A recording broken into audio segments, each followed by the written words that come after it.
Bom dia, pessoal. Espero que vocês estejam bem. Hoje a gente vai gravar a aula de Química da Vida, né? É a aula em que a gente estudou do que os seres vivos são feitos, ou quais os componentes químicos que formam os seres vivos, que formam as células, tá? Então a gente começa vendo aqui uma composição corporal de modo geral, em que a maior parte do nosso corpo é composta por água, tá? Do nosso corpo e da maior parte dos seres vivos. A gente pode variar aqui de 70 a 85% do peso corporal somente de água. E a água, ela vai ter algumas características, como por exemplo, ela diminui com a idade. Então, um recém-nascido tem muito mais água no corpo do que uma pessoa já com 70 anos de idade. A água também é proporcional ao metabolismo de cada órgão. Então, se a gente pensar no cérebro, por exemplo, que tem um metabolismo alto, o cérebro contém uma quantidade de água maior do que, por exemplo, a pele, que tem um metabolismo menor. E a água também, ela tem a sua porcentagem reduzida no tecido adiposo, que é o tecido da gordura, onde fica armazenada a gordura do nosso corpo. Então, a gordura, a gente vai ver que ela é apolar, não se mistura com a água. Por conta disso, no tecido adiposo, a gente tem pouca quantidade de água, tá? Consequentemente, quanto mais gordura a pessoa tem, menor a sua porcentagem de água, certo?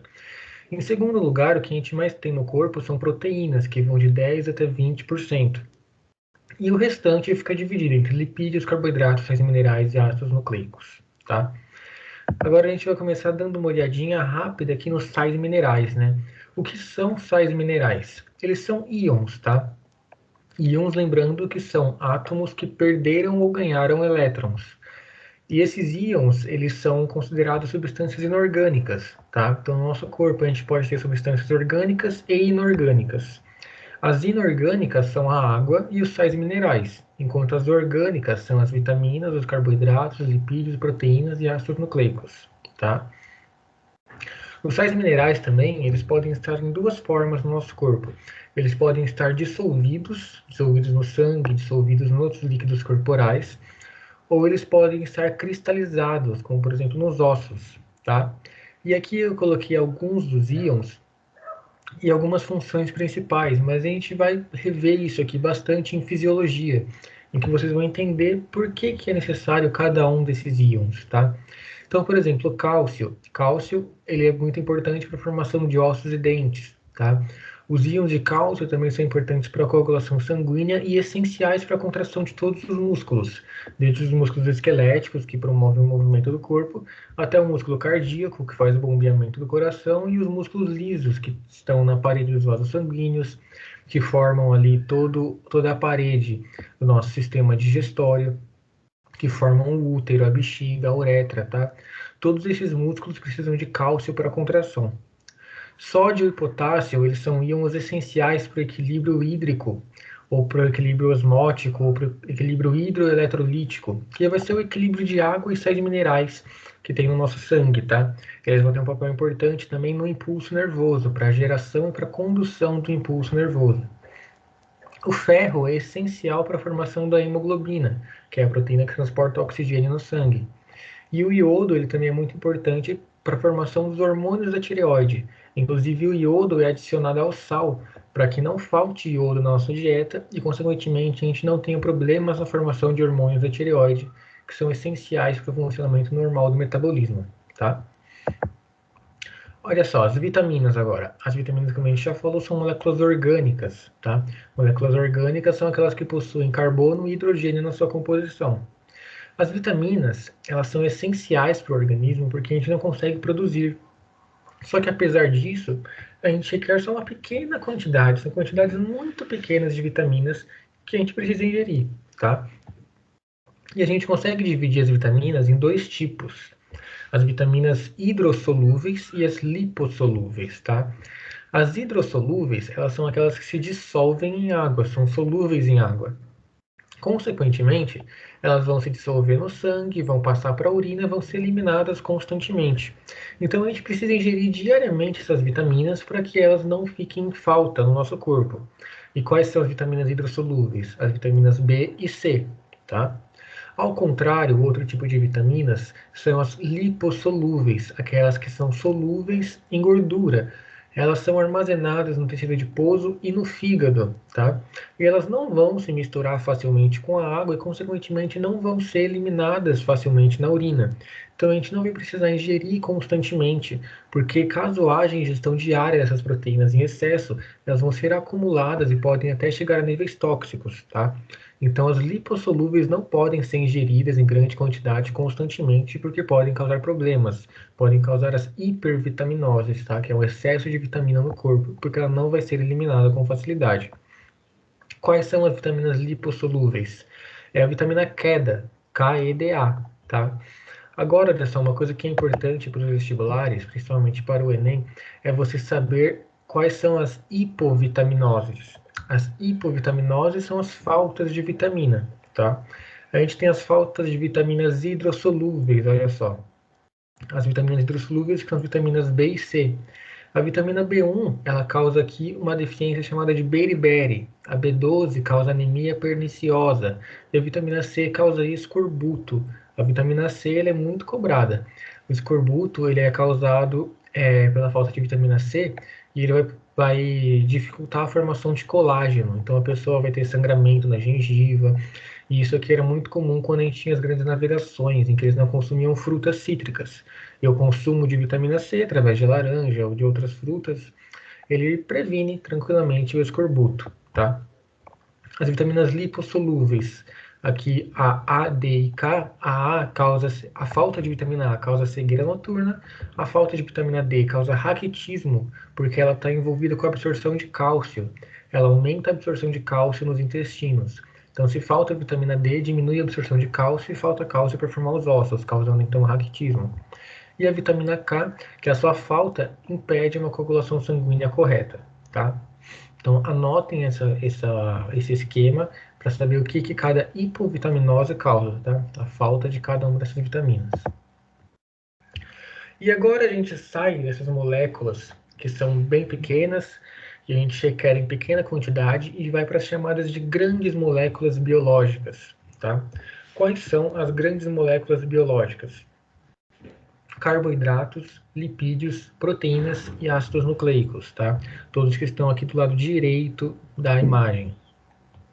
Só que cada uma dessas moléculas, ela é formada por unidades menores, tá? Então, os carboidratos são formados a partir de monossacarídeos. Os lipídios são formados de ácidos graxos. As proteínas são formadas de aminoácidos e os ácidos nucleicos são formados de nucleotídeos, tá?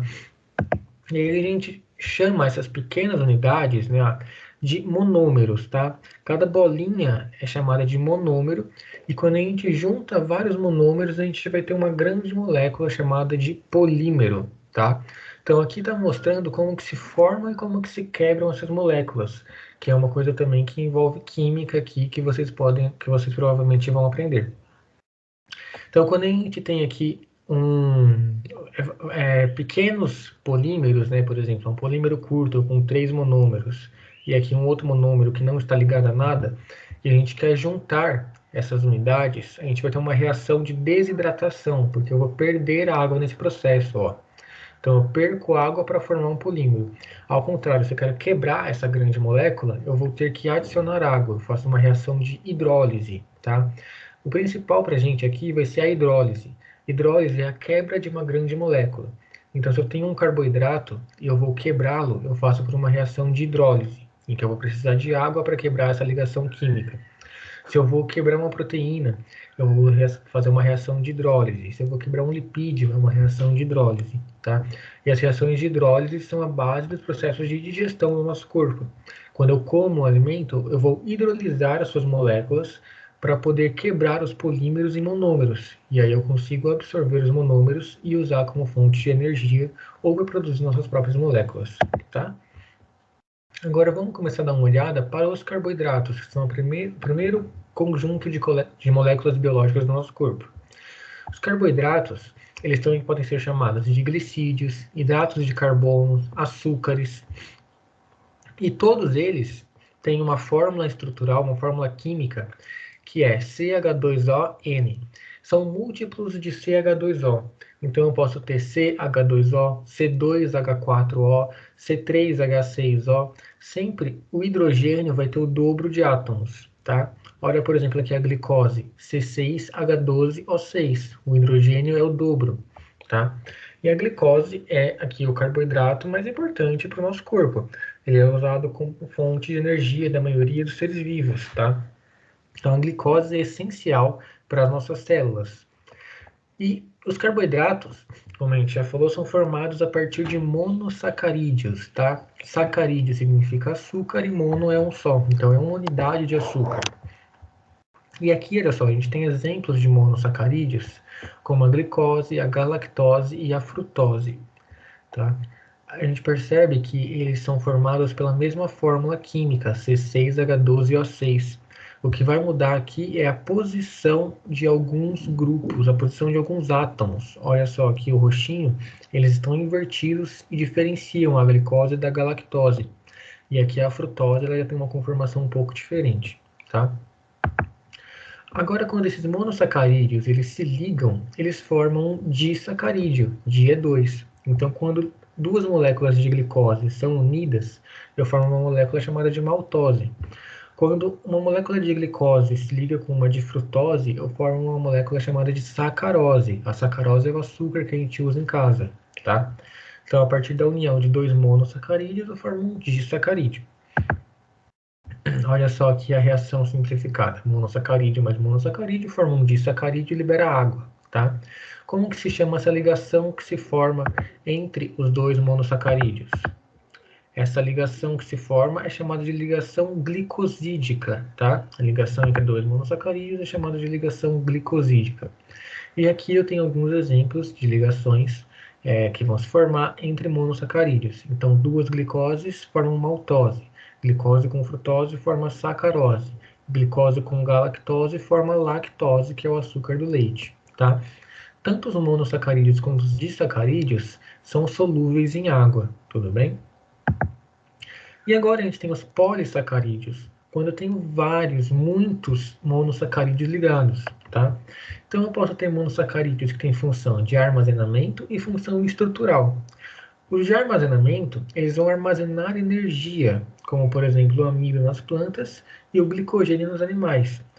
Ambos são polímeros de glicose, então são centenas ou milhares de unidades de glicose ligadas entre si, que vão formar uma fonte de reserva de glicose, tá? Essa glicose vai ficar armazenada no nosso fígado, nos nossos músculos, ou lá na semente das plantas, nas raízes, no caule, tá?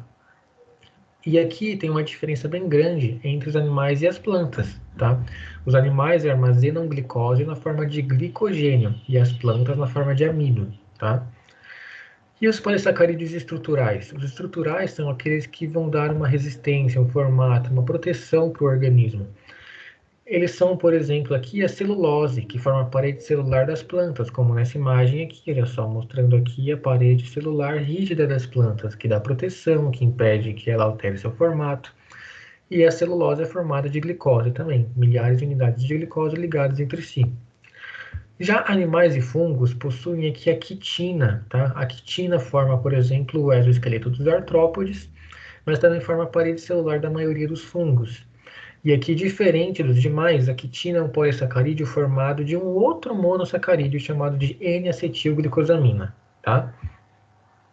Uma característica importante dos polissacarídeos estruturais é que eles não podem ser solúveis em água, porque imagina um grilo, um gafanhoto ou um caranguejo estar em contato com a água, seja porque ele vive na água, ou seja porque está chovendo, e o seu exoesqueleto, a sua carapaça começa a se desfazer, tá? Isso é inviável, ele iria morrer.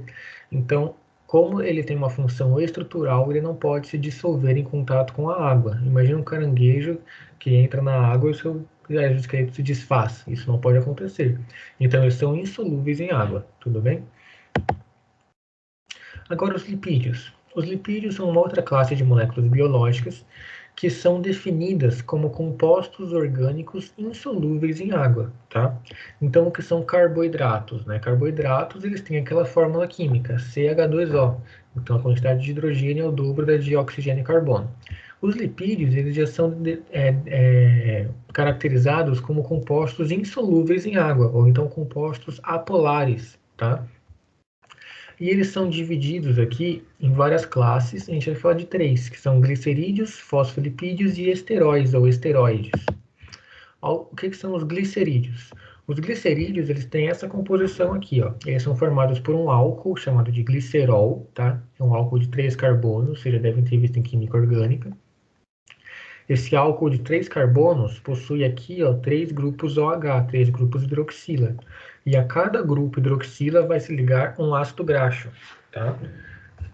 O que é um ácido graxo? É essa longa molécula que está aqui à direita, ó, formada por repetidas unidades de CH2, olha só, que é aqui uma cauda hidrocarbonada, formada por hidrogênio e carbono, e aqui na ponta tem uma cabeça que tem esse grupo ácido carboxílico. Então, um ácido graxo, ele tem um grupo ácido carboxílico ligado a uma cadeia hidrocarbonada, tá? Aqui, ó, em amarelo, tá esse ácido graxo também, que tem aqui uma cauda hidrocarbonada e aqui uma cabeça que é hidrofílica, com o seu grupo ácido carboxílico, certo? Aqui dá para vocês fazerem bastante relação com química orgânica. Então, um glicerol, aqui um grupo ácido carboxílico, aqui uma cadeia hidrocarbonada. Entre o grupo ácido carboxílico e o grupo hidroxila do álcool, forma-se uma reação de desidratação, perde água e os dois se ligam, tá? Então aqui eles se ligam, formando uma ligação chamada de ligação éster, e vão formar aqui um monossacarídeo, desculpa, um monoglicerídeo. Agora, se eu ligar mais um ácido graxo nesse outro grupo OH, eu vou formar um diglicerídeo. E se eu ligar 3 ácidos graxos, eu formo um triglicerídeo, tá? Então aqui, olha só, eu tenho aqui uma molécula de álcool chamada de glicerol, e eu posso ligar até 3 ácidos graxos. Se eu ligo um, é um monoglicerídeo. Se tem 2 ligados, são diglicerídeos. Se tem 3 ligados, são triglicerídeos, tá? Os triglicerídeos são os mais importantes, que tem essa composição aqui. 3 ácidos graxos ligados a uma molécula de álcool glicerol, tá? Quais as funções dos triglicerídeos? Olha só. Reserva de energia. Eles ficam lá no tecido adiposo do nosso corpo, que é a nossa gordura, e nas sementes das plantas, funcionando como reserva de energia. Eles também servem como isolante térmico, evitando que a gente perca a temperatura, tá? Que a gente perca calor. É muito comum, é muito abundante em animais que hibernam. Eles têm grandes reservas de gordura para evitar, para reduzir a perda corporal e armazenar energia durante a hibernação. Também funciona na proteção e posicionamento de órgãos. Então, dentro do nosso corpo, ali ao redor dos órgãos, a gente tem gordura para proteger e deixá-los na posição correta para eles não ficarem se mexendo sozinhos. E também como amortecimento na palma das mãos, nas plantas dos pés, para evitar o atrito direto ali do osso com o solo, tá? Olha só, o outro tipo agora de lipídios. A gente viu então os glicerídeos, agora os fosfolipídios. Eles são extremamente importantes porque formam as membranas celulares, tá? Ó, aqui eu tenho uma membrana de uma célula e a membrana é formada aqui por um fosfolipídio. O fosfolipídio tem basicamente essa estrutura aqui, ó, uma cabeça hidrofílica com 2 caudas hidrofóbicas, tá? Uma cabeça que é hidrofílica tem atração pela água, ela se mistura com a água, e caudas hidrofóbicas, que têm aversão à água, não se misturam com a água, tá? Isso se deve à sua composição química. A cabeça do fosfolipídio, ela é formada por um grupo polar. Esse grupo polar, ele vai entrar em contato com a água, que também é polar, e consequentemente os dois ficam em contato. As caudas, elas são formadas por ácidos graxos. E a gente viu que os ácidos graxos, eles são ali formados por uma cadeia hidrocarbonada, que é hidrofóbica, não se mistura com a água, tá? Então aqui tem mais detalhes da composição de um fosfolipídio, que contém 2 caudas hidrofóbicas formadas de ácidos graxos. Aqui o ácido graxo também está ligado a um glicerol, só que o terceiro grupo OH do glicerol, ele está ligado a um fosfato, e esse fosfato se liga a outro grupo polar, tá? Então a gente tem uma cabeça que é polar e uma cauda apolar, ou uma cabeça hidrofílica, uma cauda hidrofóbica, uma cabeça que se mistura com a água e caudas que não se misturam com a água. Quando ele fica em contato com a água, quando vários fosfolipídios ficam em contato com a água, o que acontece? Eles adquirem essa conformação de dupla camada ou bicamada, em que as caudas elas ficam umas de frente para a outra, para que não haja a presença de água aqui dentro. Então elas ficam posicionadas uma de frente para a outra para eliminar a água aqui. Então, como elas não têm a atração pela água, elas precisam ficar longe da água, elas se aproximam, tirando a água que está aqui dentro. Enquanto as caudas ficam voltadas para fora em contato, desculpa, enquanto as cabeças ficam voltadas para fora em contato com a água. E aqui então a gente forma uma dupla camada que vai formar as membranas de todas as células, tá bom? O último grupo aqui de lipídios são os esteroides ou esteróis, que tem aqui, né, ó, essa estrutura, que é um esqueleto carbônico de 4 anéis fusionados. O principal que vocês precisam saber não é a estrutura de um esterol, mas são aqui as suas funções. Saber que o principal esteroide humano é o colesterol. Na verdade, o principal esteroide animal é o colesterol. E qual é a função do colesterol? Ele também faz parte das membranas, tá? Ele também vai estar lá nas membranas celulares. Ele é precursor de hormônios, como a testosterona, por exemplo, dos hormônios sexuais. Ele também é precursor de ácidos biliares, que ficam lá na vesícula biliar. E é precursor da vitamina D, tudo bem? Agora as proteínas, que são o último grupo de moléculas que a gente vai estudar nessa aula. As proteínas são as macromoléculas biológicas mais abundantes no nosso corpo. O ser humano ele tem dezenas de milhares de proteínas diferentes, cada uma com função e forma específica, certo? Apesar disso, todas as proteínas são formadas a partir de apenas 20 aminoácidos, tá? Ao que se deve essa imensa diversidade se a gente só tem 20 aminoácidos para formarem proteínas? Primeiro, o tamanho, né, a quantidade de aminoácidos. Eu posso ter proteínas com 100 aminoácidos, proteínas com 1000 aminoácidos. Então, a quantidade de aminoácidos influencia na diversidade de proteínas.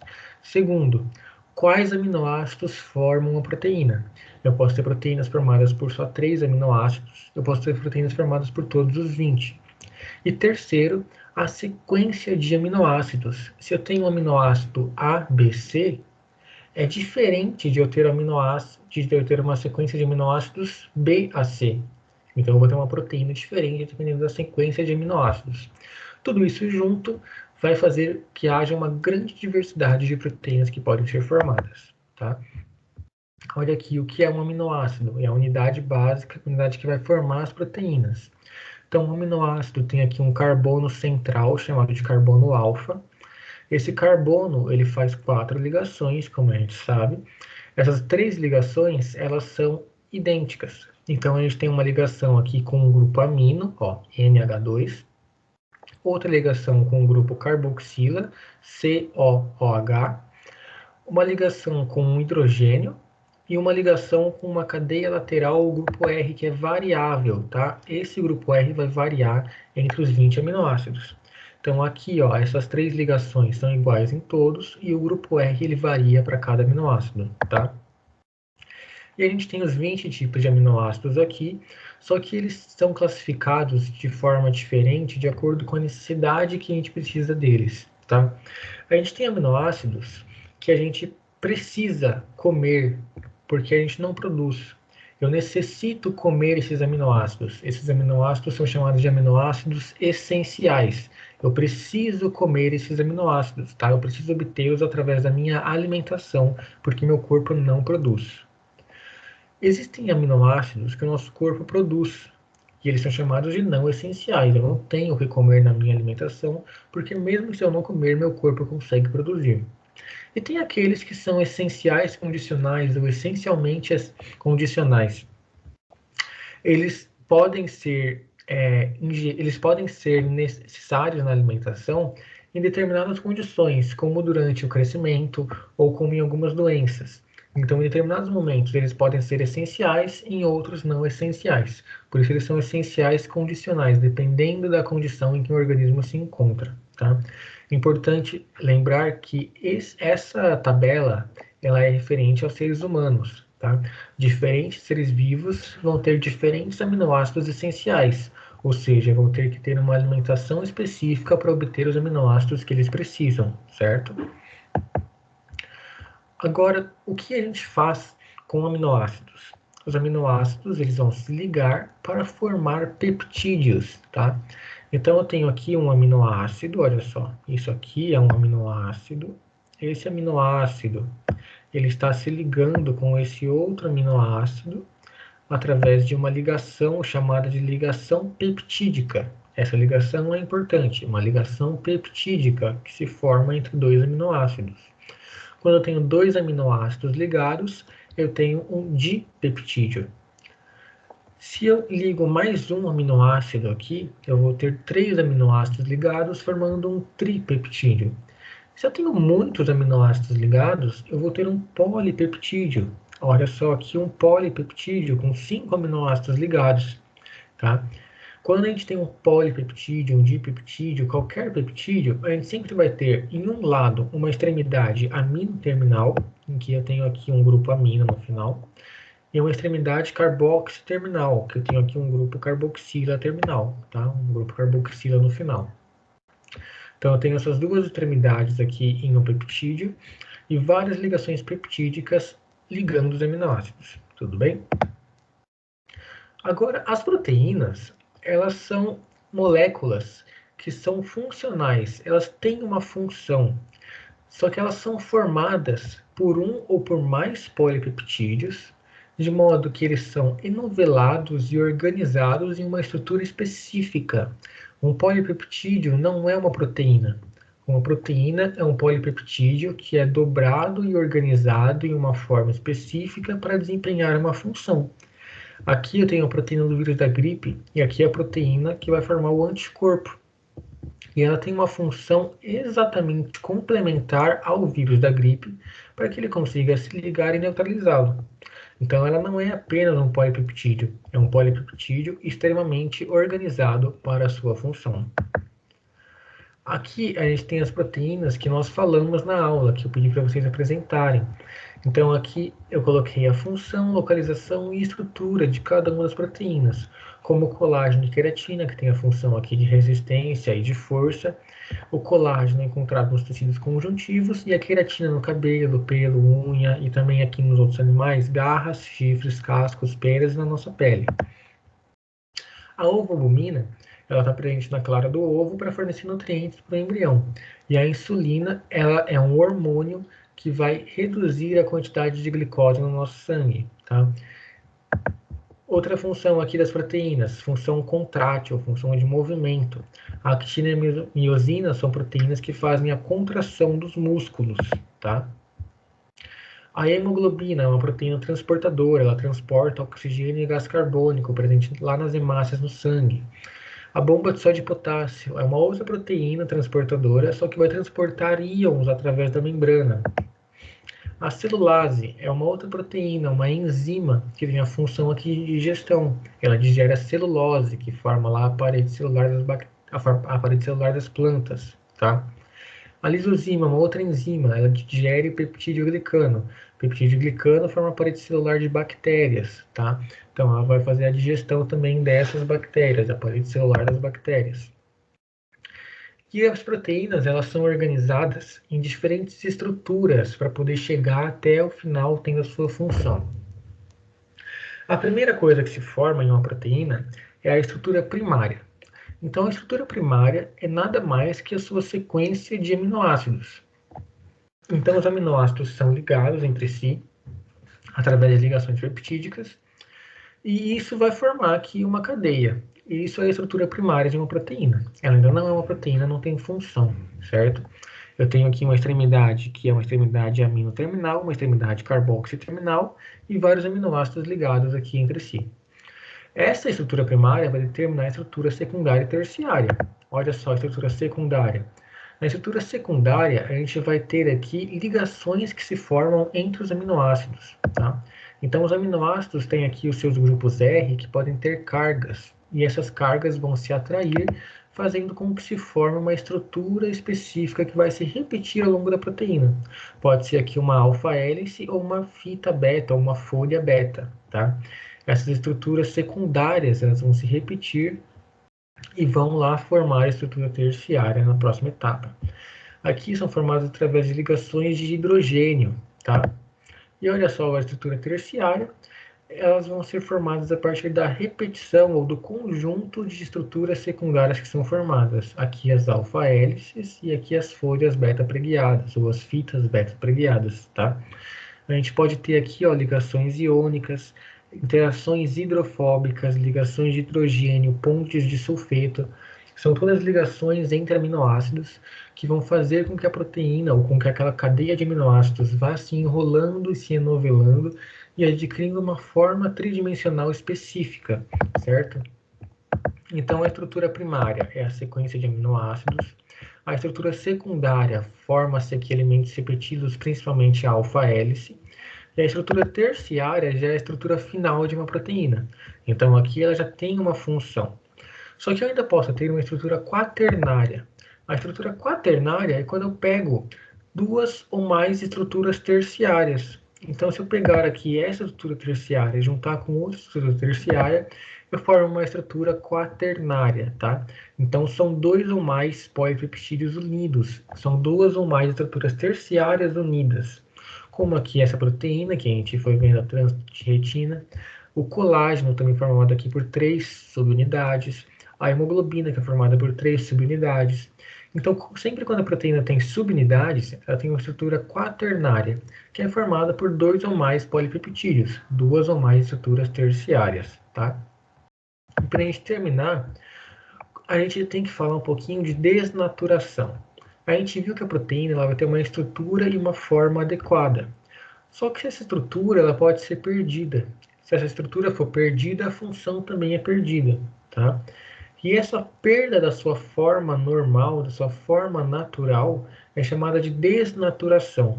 Eu tenho uma proteína normal, quando ela é desnaturada, ela perde a sua forma e perde a sua função, consequentemente, tá? A função da proteína está totalmente ligada à sua forma. Se ela perde a forma, ela perde a função. E a perda da forma a ponto de perder a função é chamado de desnaturação, tá? O que promove a desnaturação? Alterações de pH, porque vão alterar ali a carga dos aminoácidos que formam a proteína e, consequentemente, vai alterar as ligações químicas. A temperatura, aumento de temperatura, vai romper ligações químicas e alterar a forma da proteína.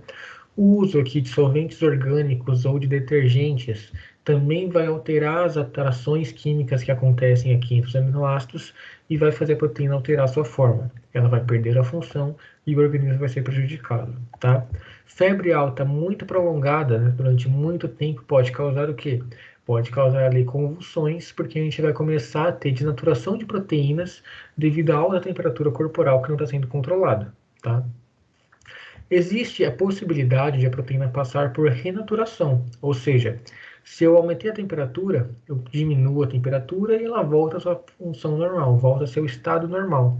Se eu retiro o detergente, ela volta ao estado normal. Ou se eu volto ao pH ao padrão, ele volta ao normal.